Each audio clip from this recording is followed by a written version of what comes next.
A quiet change in Claude Code's release notes carries real security weight. Anthropic switched the default permission mode to manual everywhere, the terminal, VS Code, and JetBrains.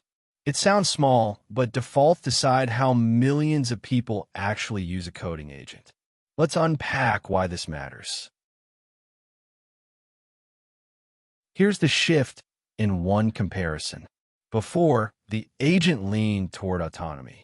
In more permissive modes, Claude Code could edit files and run commands with less friction, which is fast but easy to undersupervise. Now, manual is the default. By default, the agent proposes an action and waits for you to approve it, so a human stays in a loop for anything consequential. Here's why a default like this matters so much. First, humans stay in control. A manual default means nothing risky runs until you say yes, which is exactly what you want as agents get more capable. Second, most people never touch a default. So shipping safe behavior out of the box quietly raises the safety floor for everyone who uses the tool. Third, autonomy is now a choice.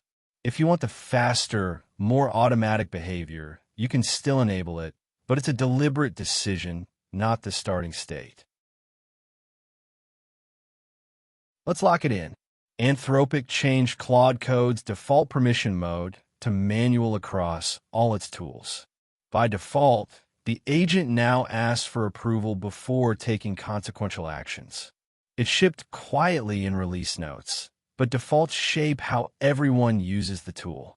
The lesson, safe by default, is a real security decision, not a minor setting.